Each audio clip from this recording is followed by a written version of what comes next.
Students, आज की class में हम लोग मैग्नेटिक फ्लक्स को डिस्कस करेंगे और इन पे बेस्ड क्वेश्चंस को सॉल्व करेंगे। तो देखते हैं सबसे पहले मैग्नेटिक फ्लक्स क्या होता है। तो मैग्नेटिक फ्लक्स जो है आपने इससे पहले वाली क्लास में पढ़ा था मैग्नेटिक फील्ड लाइंस के बारे में, ठीक है। तो कोई भी अगर सरफेस है, ठीक है, जैसे मान लो ये कोई सरफेस है, तो इस सरफेस से जितनी भी मैग्नेटिक फील्ड लाइंस परपेंडिकुलर पास होंगी, the number of magnetic field lines passing through perpendicular to the plane which is held normally, that इसका मतलब क्या हो गया कि कोई भी जो मैग्नेटिक फील्ड लाइंस होंगी जो किसी प्लेन से पास हो रही हो, और वो कैसे पास हो रही हो, 90 डिग्री पे पास हो रही हो, तो जितनी number of magnetic field lines होंगी वही क्या कहलाएगा, मैग्नेटिक फ्लक्स कहलाएगा। ये चीज़ आप समझ पा रहे हैं क्या? जैसे इस टाइप से जस्ट परपेंडिकुलर जितनी भी मैग्नेटिक फील्ड लाइंस इससे पास होंगी वो सारी क्या हो जाएंगी, मैग्नेटिक फ्लक्स हो जाएगा, ठीक है। तो मैग्नेटिक फ्लक्स की डेफिनेशन देख लेते हैं क्या होगा।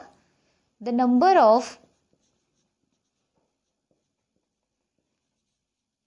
Magnetic field lines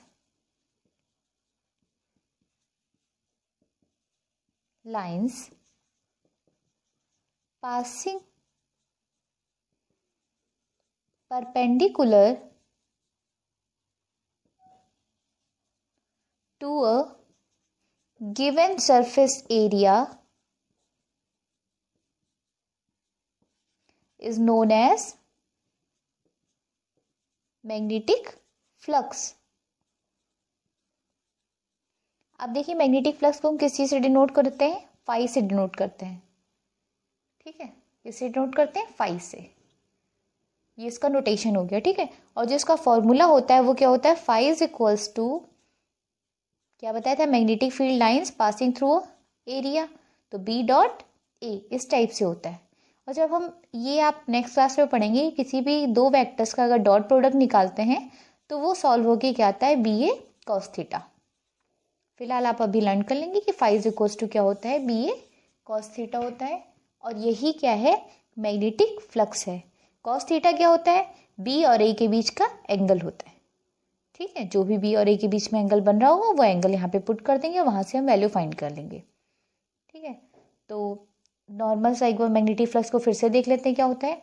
magnetic field lines जो कि किसी सरफेस, मान लो कोई भी सरफेस, यही एक सरफेस है, इससे जो perpendicular magnetic field lines pass होंगी, ठीक है, जितने भी नंबर होंगे वही क्या कहलाएगा, इसका मैग्नेटिक फ्लक्स कहलाएगा।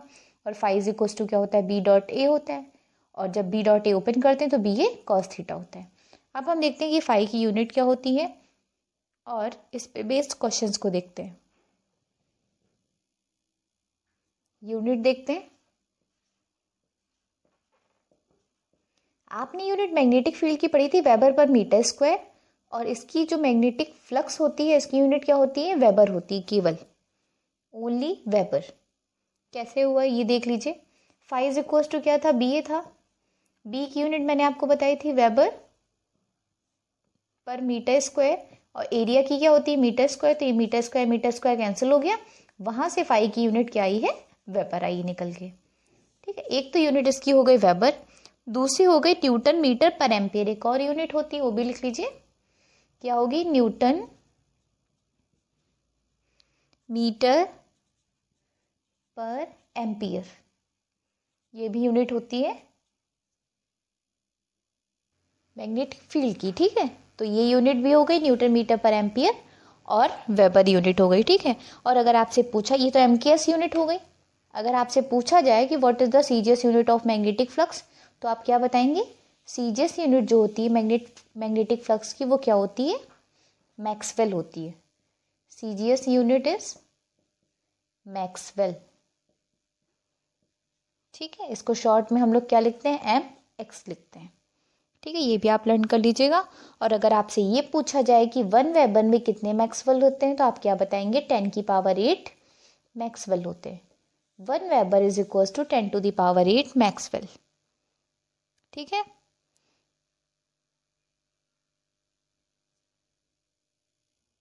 देखिए किस तरीके से इस क्वेश्चन को सॉल्व करना है।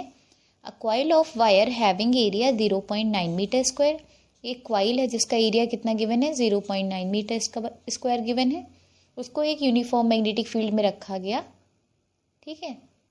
और वो यूनिफॉर्म मैग्नेटिक फील्ड जो गिवन है वो 2 × 10 की पावर 2 × 10 to the power -2 weber per metre square given है। और आपसे पूछा है what is its magnetic flux, ठीक है। तो बी कितना गिवन है 2 × 10 to the power -2 weber per metre square. और फाई आपसे पूछा गया है, तो फाई का फॉर्मूला क्या होता है बी डॉट ए।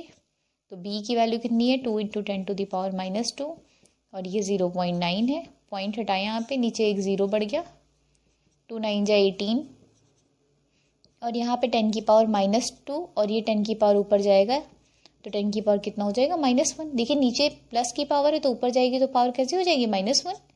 तो ये हो जाएगा 1 मतलब 18 हो जाएगा और 10 की पावर -3 हो जाएगा।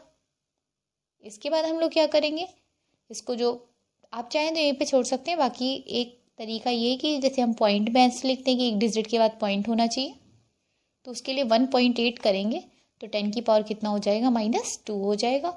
और फाई की यूनिट मैंने अभी आपको बताई थी क्या होती है वेबर, ठीक है। तो ये आ गया मैग्नेटिक फ्लक्स।